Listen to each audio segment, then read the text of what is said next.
Hello friends. तो आज हम थर्ड लेक्चर लेकर आए हैं अकाउंटिंग का। +1 की अकाउंटिंग की सीरीज, जैसे आपको पता है, हमने नई शुरू की है और उसमें आज हमारा है थर्ड लेक्चर, जिसमें हम करेंगे बेसिक टर्म्स ऑफ अकाउंटिंग। हर एक लैंग्वेज के कुछ बेसिक टर्म्स होते हैं, उसी तरह बिजनेस की लैंग्वेज जिसको अकाउंटिंग कहते हैं उसके भी कुछ बेसिक टर्म्स हैं, जिसको हम कुछ एग्जाम्पल के थ्रू समझेंगे। जैसे कि आपने पहले 2 वीडियोस देखी जिसमें आपने अकाउंटिंग की डेफिनेशन को समझा। और क्या समझा आपने उसमें से? अकाउंटिंग क्या होती है कि खर्चों को और इनकम्स को नोट करना, उसी को अकाउंटिंग कहते हैं कि कहाँ से हमारे पास पैसा आ रहा है और कहाँ पे पैसा जा रहा है। ठीक है, तो आपको भी लग रहा होगा कि अकाउंटिंग कितनी ईजी है, कितनी ज़्यादा सिंपल है। तो हर एक का मन करता है कि क्यों ना हम भी कुछ बिजनेस शुरू करें। पैसा कमाई करना क्या है, सिर्फ कुछ चीज़ें खरीदनी है और कुछ चीज़ें बेचनी है, ऐसे ही करना है। तो सबका भी मन करता है कि हम कुछ ना कुछ बिजनेस करें, पैसे कमाएं। तो सपोज आपने एक शॉप अगर आपने खोलने का सोचा, हम किस चीज़ की शॉप खोल सकते हैं? फॉर एग्जाम्पल हम फास्ट फूड की शॉप खोल सकते हैं। ठीक है, हमारा क्योंकि हम पार्टीज तो हम करते ही रहते हैं, हमारा मन करता रहता है कि बाहर जाए, वैसे भी लॉकडाउन चल रहा है। तो ये जो खाने की शॉप खोलने का आइडिया है वो तो सबके मन में बहुत ज़्यादा आ रहा होगा। तो क्यों ना हम फास्ट फूड की शॉप खोलने का ये एक आइडिया ले लेते हैं। सपोज हमने एक फास्ट फूड की शॉप खोली।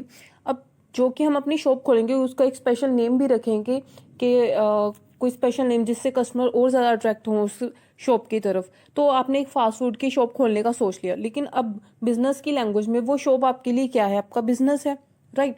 तो जब आप शॉप खोलोगे कोई फास्ट फूड की, तो शॉप और आप अब दोनों अलग अलग चीज़ें होंगी। मीन्स आप शॉप से नहीं पहचाने जा सकते और शॉप आपसे नहीं, आपकी अलग अलग पहचान होगी। अगर आपकी शॉप पे कोई कस्टमर आएगा और आपको उसको बिल बना के देना होगा, तो आप अपने नाम पर बना के नहीं देंगे, आप अपनी शॉप के नाम पर बना के देंगे। ठीक है, क्योंकि आप जो कि ओनर हो बिजनेस के और आपकी शॉप जो एक बिजनेस है, दोनों अलग अलग है। ठीक है, दोनों अलग चीजें, दोनों की अपनी अलग पहचान है। शॉप की अलग पहचान है और आपकी अलग। तो जो शॉप है, जो बिजनेस है, जिसकी अलग पहचान है, सेपरेट आइडेंटिटी है, उसको हम कहते हैं बिजनेस एंटिटी। उसको हम कहते हैं बिजनेस एंटिटी। क्यों? बिजनेस एंटिटी एक ऐसी बिजनेस है जिसकी सेपरेट आइडेंटिटी है। वो कोई भी हो सकती है, कोई शॉप भी हो सकती है छोटी, कोई बड़ी कंपनी भी हो सकती है। तो दैट मीन्स आपको यहाँ पे ये समझना है कि अकाउंटिंग में बिजनेस को बिजनेस एंटिटी कहा जाता है और उसकी एक अलग पहचान होती है, वो अपने ओनर से अलग होता है। फॉर एग्जाम्पल अगर रिलायंस कंपनी की बात करें, तो अगर रिलायंस कंपनी की जब हम बात करते हैं तो सभी डीलिंग रिलायंस कंपनी से की जाती हैं। कस्टमर रिलायंस कंपनी के साथ डील करता है, ना कि मुकेश अंबानी के साथ, राइट? क्योंकि मुकेश अंबानी यानी कि ओनर और जो बिजनेस, दोनों अलग अलग हैं। ठीक है, बिजनेस को in the eyes of law अलग पर्सन माना जाता है, सेपरेट आइडेंटिफिएबल बिजनेस। सेकेंड, अब आपने बिजनेस तो शुरू करने का आइडिया सोच लिया कि हम एक बहुत अच्छी जो है फास्ट फूड की शॉप ओपन करेंगे। जैसे ही लॉकडाउन खत्म होगा, हम क्या करेंगे? एक शॉप ओपन करेंगे जिसमें हम बहुत सारा फास्ट फूड रखें और लोगों को भी खिलाएं, खुद भी खिलाएं। अब खोलने के लिए सबसे ज़्यादा और सबसे पहली चीज़ जो ज़रूरत है वो क्या होगी? सोचो आप, सबसे पहले क्या चीज़ चाहिए होगी हमें?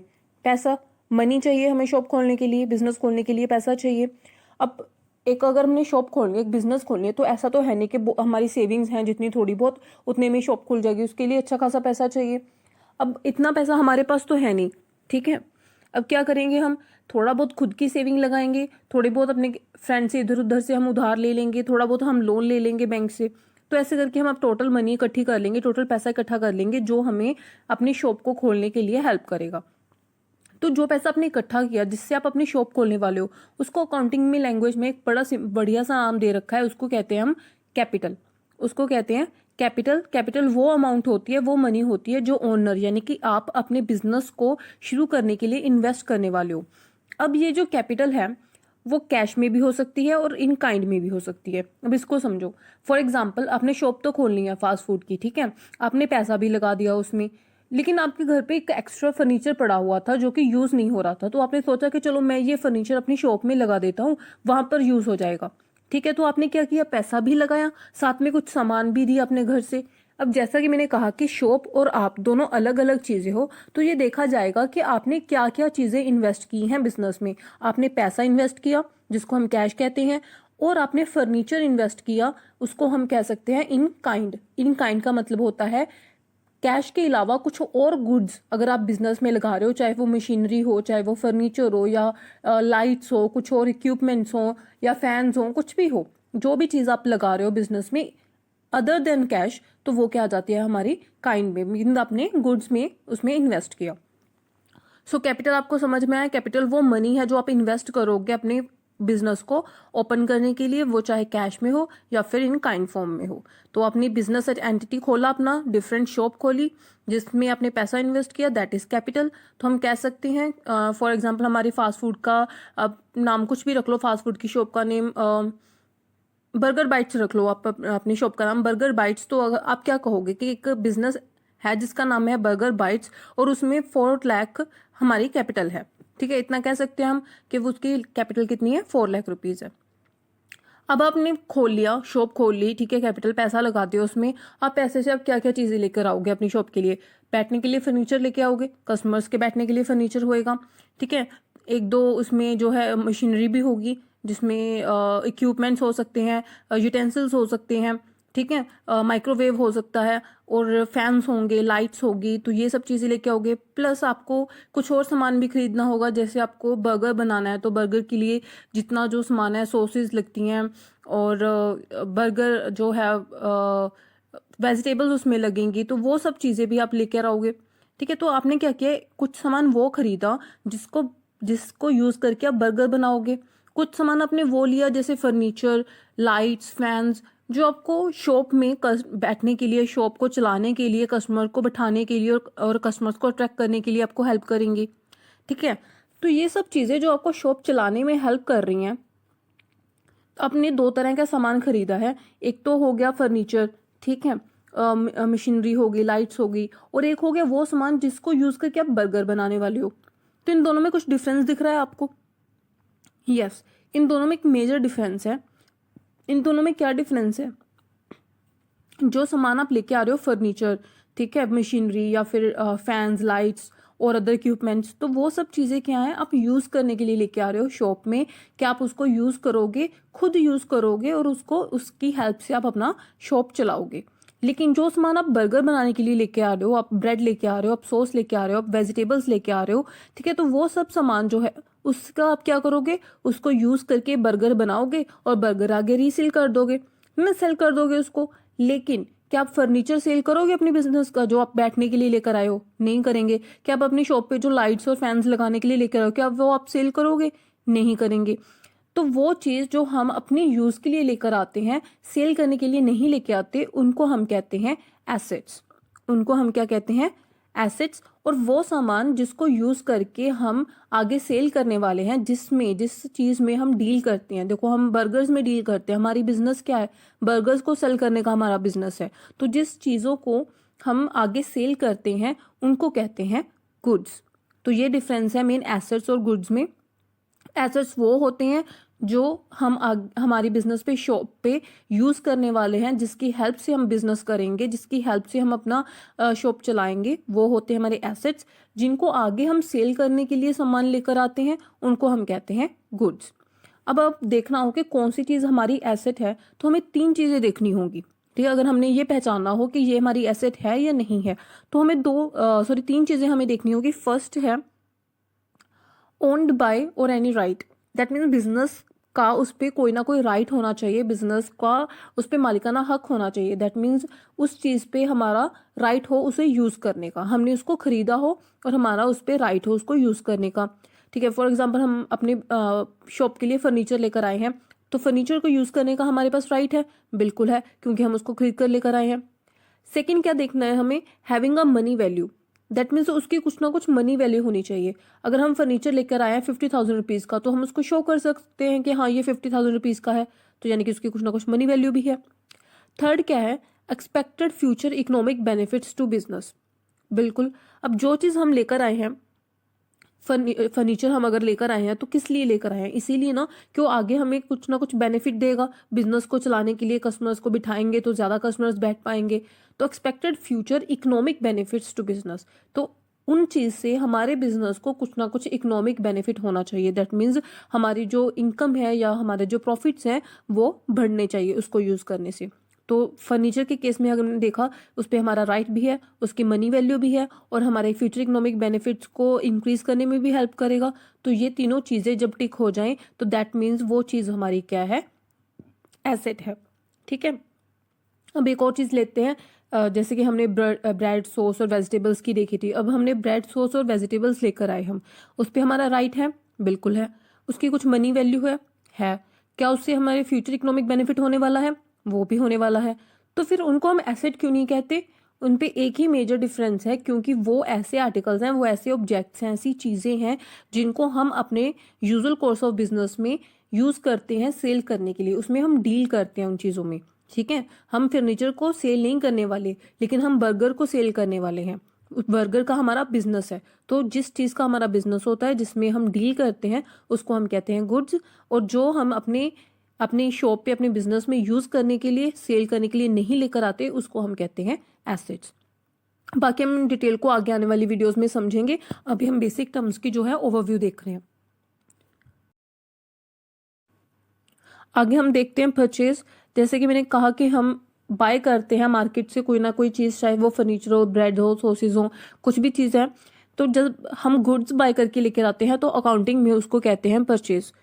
गुड्स को बाय करने के लिए हम अकाउंट में एक वर्ड यूज करते हैं, दैट इज परचेज। तो परचेजेस क्या है? बाइंग ऑफ रॉ मटेरियल और फिनिश गुड्स। कुछ भी हम अगर परचेज करके लेके आते हैं, इसमें दो वर्ड्स आ रहे हैं, raw material and finish goods. अब रॉ मटेरियल और फिनिश गुड्स क्या होते हैं? रॉ मटेरियल होता है कि लाइक आपने बर्गर बनाना है, बर्गर बनाने के लिए आप जो भी सामान लेकर आ रहे हो, फॉर एग्जाम्पल ब्रेड लेकर आ रहे हो, आप सॉसेस लेकर आ रहे हो, वेजिटेबल्स लेकर आ रहे हो, तो उनको यूज करके आप अपना प्रोडक्ट बनाने वाले हो। ठीक है ना? तो वो सब सामान क्या हो जाएगा? हमारा रॉ मटेरियल। और फिनिश्ड गुड वो होता है जो फिनिश हो चुका हो, यानी कि बर्गर बन चुका है, तो बर्गर क्या हो जाएगा? हमारा फिनिश गुड्स हो सकता है। अब हम क्या कर सकते हैं हमारी शॉप पे? या तो हम सभी सामान ले आए और खुद बर्गर बनाकर बेचें, या क्या कर सकते हैं हम बर्गर बना बनाया ले आए और उसको बेच दे। ठीक है ना? तो ये वो दो चीजें हैं। और इनको खरीदने के लिए हम वर्ड यूज करेंगे परचेज। क्लियर? लेकिन एसेट को, फर्नीचर को परचेज करने के लिए हम परचेज वर्ड यूज नहीं करेंगे, हम सिर्फ गुड्स के लिए यूज करेंगे। तो ये तो हो गया परचेज। अब देखो लायबिलिटीज क्या होती हैं। अब आपने शॉप तो शुरू कर ली, सामान भी खरीद लिया, ठीक है, लेकिन आपको पता है कि आपने ये जो शॉप शुरू की है वो सिर्फ आपके खुद के पैसे से नहीं शुरू हुई। क्यों? क्योंकि आपके पास तो इतना पैसा ही नहीं था, राइट। फॉर एग्जाम्पल आपके पास 1 लाख रुपीज की सेविंग्स थी और आपने क्या किया? 1 लाख आपने अपने फ्रेंड से उधार ले लिया, 2 लाख, और 2 लाख का आपने बिजनेस से बैंक से लोन ले लिया। तो इस तरह से आपने अपना 4 लाख रुपीज जो है वो इकट्ठा किया था। तो 1 लाख तो आपका अपना था, लेकिन 1 लाख का आपने फ्रेंड से जो बोरो किया, 2 लाख का आपने बैंक से लोन लिया, तो वो तो आपको रीपे करना पड़ेगा ना। ऐसा तो है नहीं कि आपने बस ले लिया और लेके रख लिया। लोन तो वापस करना पड़ता है, फ्रेंड को भी वापस करना पड़ेगा और बैंक को भी वापस करना पड़ेगा। तो जो मनी को लौटाने की हमारी पैसे को लौटाने की जो हमारी ऑब्लिगेशन है, हमारी ड्यूटी है, उसको हम कहते हैं फाइनेंशियल ऑब्लिगेशन। उसको हम कहते हैं फाइनेंशियल ऑब्लिगेशन। मतलब फाइनेंस से रिलेटेड हमारी अगर कोई ऑब्लिगेशन है, उसको हम कहते हैं फाइनेंशियल ऑब्लिगेशन। किस चीज की? टू पे करने की। किनसे? जिससे हमने जो जो चीज बोरो की है उसको वापस करना हमारी लायबिलिटी है। जिस चीज के लिए हम लायबल होते हैं वो हमारी लायबिलिटी बन जाती है। अब हमने जो वापस करना है वो मनी फॉर्म में भी हो सकता है, गुड्स की फॉर्म में भी हो सकता है और सर्विसेज फॉर्म में भी हो सकता है। इसको समझो थोड़ा, ये क्या है तीनों। देखो, पैसा तो आपने हमेशा सुना होगा कि हमने जैसे बैंक से लोन लिया 2 लाख रुपीज और 2 लाख रुपीज हमने वापस कर दिए, ये तो सिंपल मनी फॉर्म में हो गया। जरूरी नहीं है कि हम जो है वो मनी फॉर्म में ही वापस करें। सपोज हमारे पास, हमने 2 लाख रुपीज वापस करनी है, लेकिन हमारे पास 1 लाख रुपीज है और 1 लाख की हमारे पास ज्वेलरी है, तो हम क्या करेंगे? हम 1 लाख रुपीज दे देंगे और साथ में 1 लाख रुपीज की ज्वेलरी दे देंगे। तो इससे क्या होगा? हमने मनी भी दी और साथ में क्या है? गुड्स भी दी। तो हम इसको, जो हमारी लायबिलिटी है, इसको पे करने के 3 जो है तरीके हो सकते हैं, मनी, गुड्स और सर्विस। फॉर एग्जाम्पल आप क्या हो? एक टेक्नीशियन भी हो सकते हो, ठीक है। आप कहीं अपनी सर्विसेज देते हो तो वहां पर आप कह सकते हो कि मैं अपनी सर्विसेज प्रोवाइड कर देता हूँ आपको इतने टाइम के लिए, ठीक है, विदाउट एनी सैलरी। तो आपने सर्विसेज के थ्रू भी अपनी लायबिलिटी पे कर सकते हो। तो लायबिलिटी हमारी ऑब्लिगेशन है, हमारी फाइनेंशियल ऑब्लिगेशन है। दैट मीन्स हमारी ड्यूटी बनती है कि हमें जो है जिनसे जो जो कुछ बोरो किया है उसको वापस भी करना पड़ेगा। अगर कोई आपसे उधार लेकर जाए तो क्या आप छोड़ दोगे उसको? नहीं छोड़ोगे ना, कहोगे ना कि मेरा पैसा वापस कर। तो इसी तरह हमें, यानी कि हमारे बिजनेस को भी वो फाइनेंशियल ऑब्लिगेशन पे करनी पड़ेगी। अब कहाँ से करोगे लायबिलिटी? आपने शॉप खोल ली, आपने पैसा भी लगा दिया, आपने सामान भी खरीद लिया सभी, और आपको पता है कि आपकी लायबिलिटीज हैं और आपको पे भी करनी पड़ेंगी उसको। अब कैसे करोगे? अब जब आप सामान लेकर आए हो, बर्गर लेकर आए हो, बनाओगे इसे, उसे बेचोगे भी, उस बेचने से जो पैसा इकट्ठा होगा आपके पास जो इनकम आएगी, वही उसी से बेचोगे, उसी से अपना अपना सारा खर्चा निकालोगे, राइट। तो उसी पैसे को जो आपके बिजनेस में आने वाला है बर्गर को सेल करने से, तो उसको हम क्या कहते हैं अकाउंटिंग में? Revenue. It is a flow of benefits to the business generated out of resource control by it. For example, जो जो रिसोर्सेज पे हमारा कंट्रोल है, चाहे वो गुड्स हैं यानी कि बर्गर वगैरह है या कुछ और है, जो हमारे रिसोर्सेज है जिन पर हमारा कंट्रोल है, उसको बेचने से जो पैसा, जो बेनिफिट्स जो हमारे बिजनेस में आने वाले हैं, उसको हम क्या कहते हैं? रेवेन्यू। उनको हम क्या कहते हैं? रेवेन्यू। अब रेवेन्यू आ गया, हमारे पास इनकम्स आ गई, हमारे पास पैसा आ गया, तो अब हम क्या करने वाले हैं? उससे हमारे खर्चे निकालेंगे।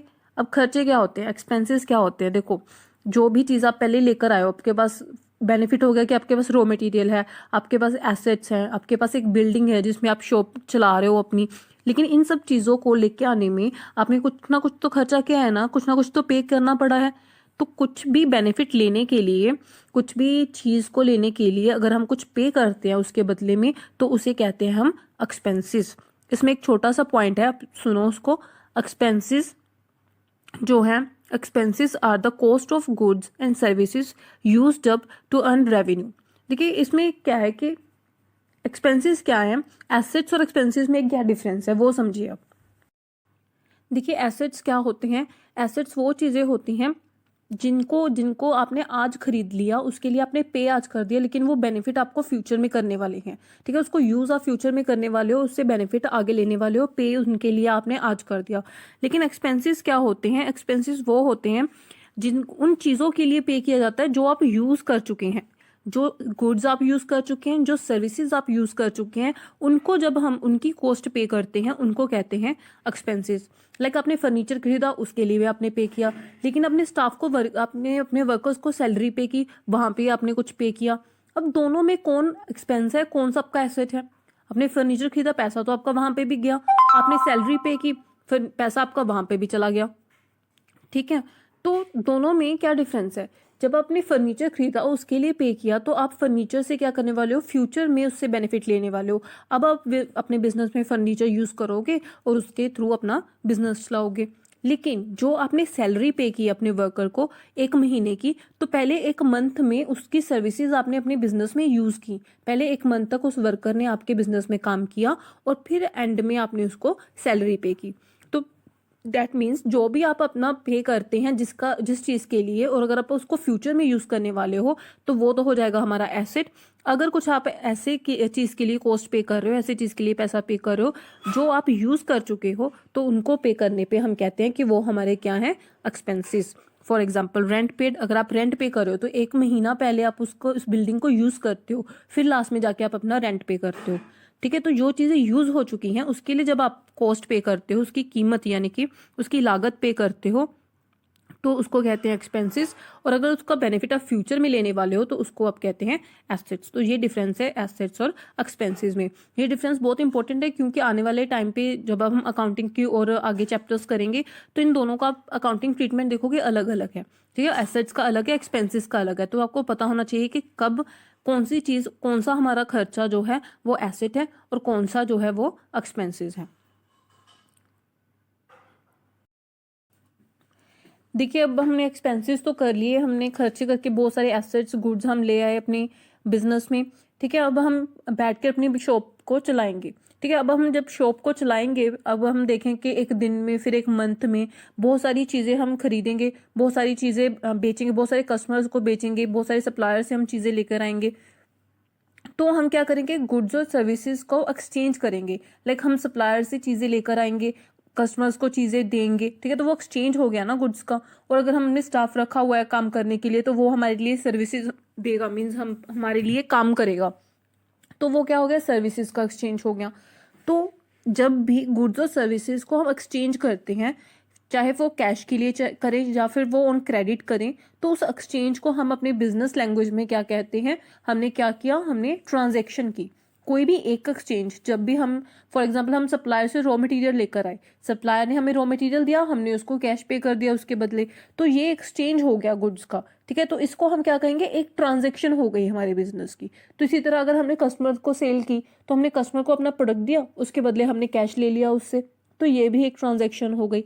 तो जो भी एक्सचेंज की हम एक्टिविटीज करते हैं हम अपने बिजनेस में, तो हम उसको क्या कहते हैं कि हमने क्या किया है, हमने ट्रांजैक्शंस की हैं।